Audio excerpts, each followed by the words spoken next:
Welcome back to the Rapid Chess Speedrun. We're rated 1378, hopping into another game. And we get d4, d6 response by our opponent. A bit of an offbeat opening. I guess he could be going into a King's Indian. Let's develop our knight. Okay, we get e6. So we're just going to develop normally.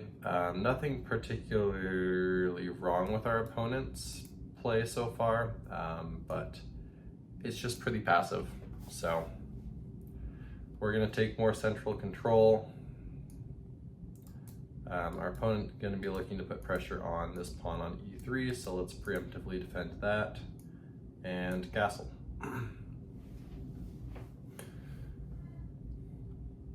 All right, and now we're through basically the opening phase. Now we need to come up with a middle game plan. I do like the idea of playing my queen to c2. A simple idea here would be to kick the knight out and then take on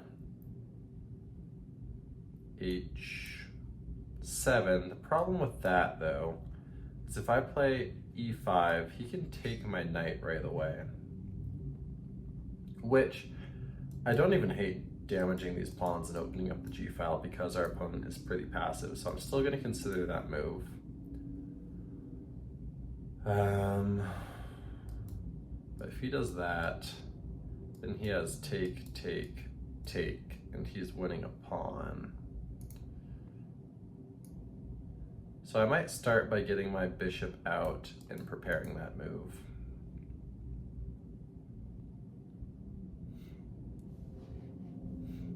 Okay, so our opponent goes for c5.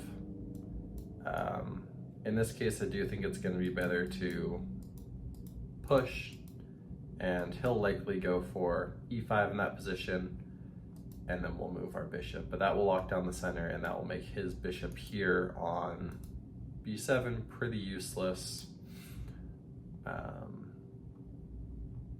And then we are going to drop back, and we're going to play for this pawn break on f4 is kind of our next plan here. Okay, our opponent continues chasing our bishop.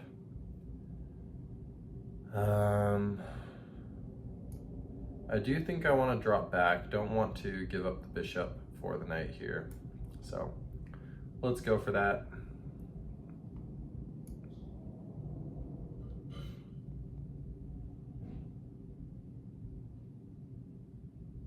Okay, don't see any threats there. We're going to stick with our plan for playing f4.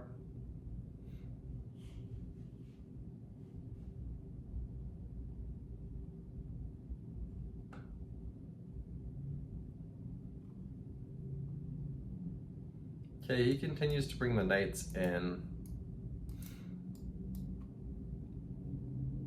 I can still go for this. He has takes, takes, takes, takes. And I like opening up the king side here. So if I go takes, takes, takes, takes, takes, he has that move, which attacks my queen. I can probably just move my queen though and be okay. I think I could, but to avoid that, I could also just start by playing h3, which I think is gonna be what I do. That'll kick his knight back, and then I'll go for f4. So let's go for that. I'm anticipating this.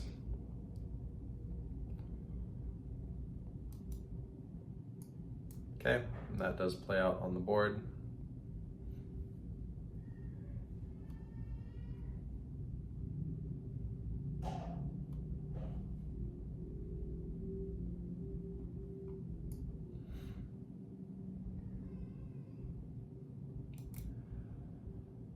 Okay, what is he threatening with that bishop move? He's getting off of the bad diagonal, but there's not a whole lot on this diagonal either. We're gonna get our knight out. Okay, that's actually a great move that I missed. That traps my rook.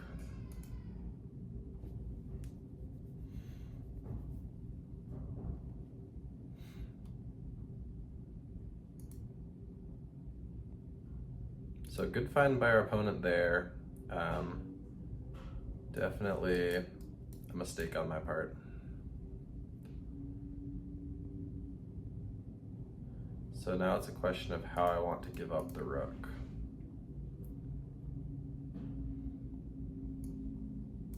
I'm gonna do it this way. That way we can try and open up some lines to stay active here.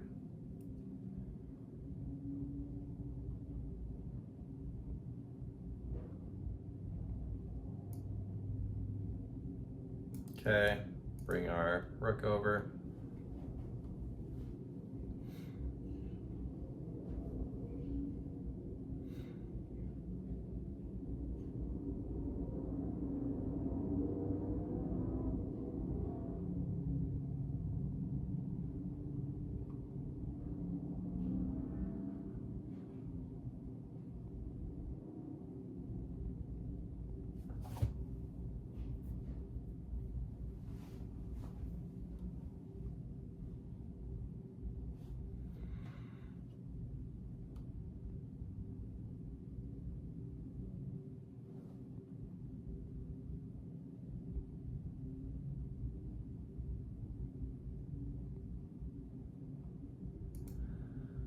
Okay, that's a move that I like to see. I consider this pawn to be more of a weakness than a strength. If I trade off, it will open up his...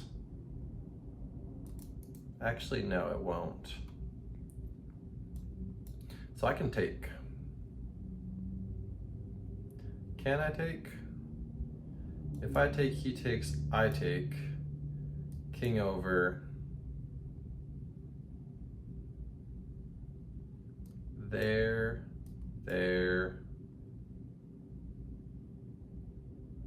Can't hop my knight in because the bishop will cover. What if I go takes, over, then I hop my knight in first. Then I threaten checkmate on h7. And the only way he can defend that is by bringing his rook up, which actually is still checkmate. I think this works. I probably should have spent some more time calculating because this is it. If this doesn't work, then I lose. But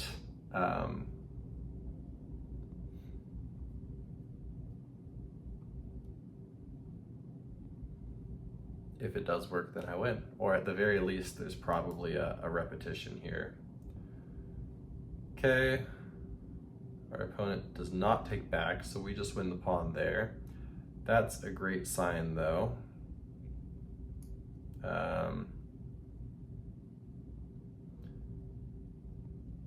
Let's go here. He still now can't take the pawn because I'm threatening a fork to win the queen. And I win the queen. So that went south for our opponent very quickly.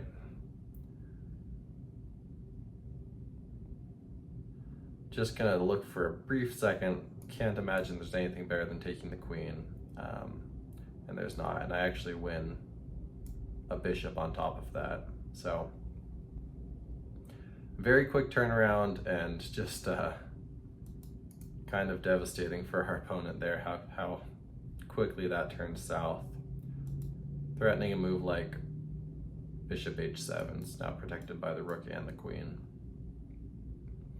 So if knight takes, that would be checkmate.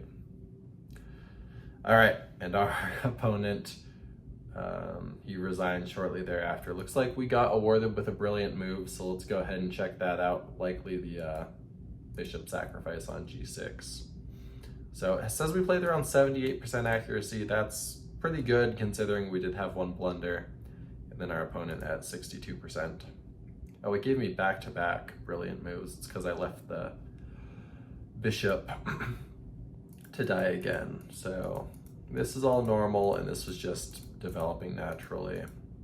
And in this position, it already gave me plus 1.2, so a pretty solid advantage right out of the lead.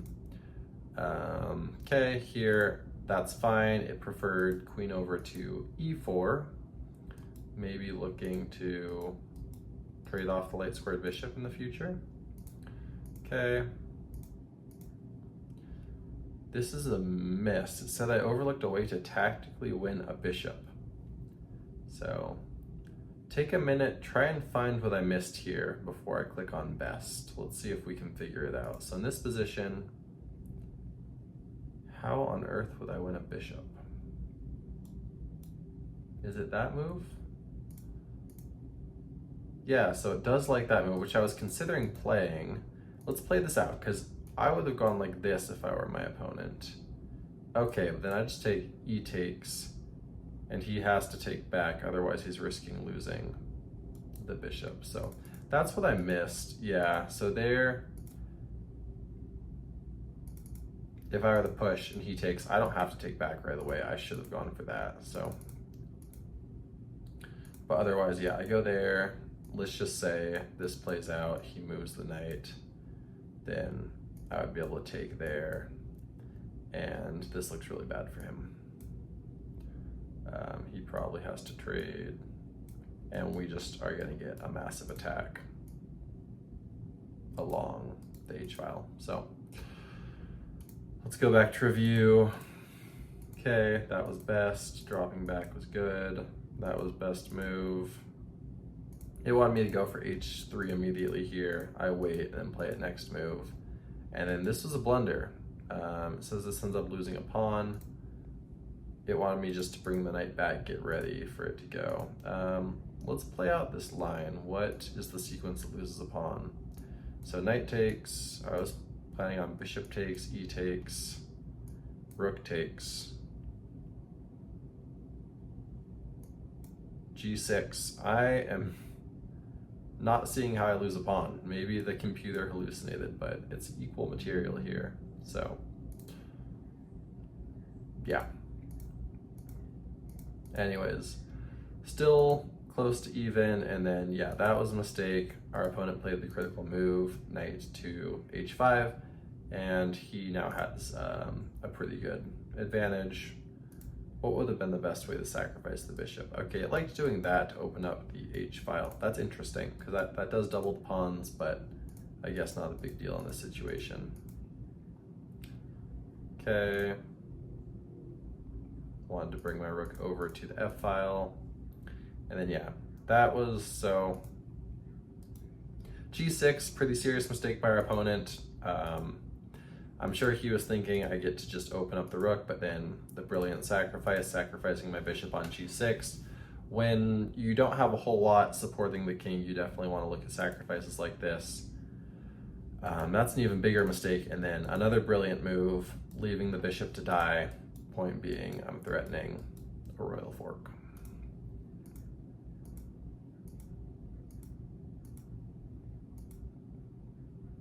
So, game ends shortly thereafter, but yeah, in this position I get a two-move sequence that gets me double brilliant. So the first move, bishop takes g6, sacrificing the bishop. Second move, knight g5, sacrificing the bishop again. And that's how I turned a worse position into a winning position in just a few moves. So that will do it for today's game. Thank you for joining me.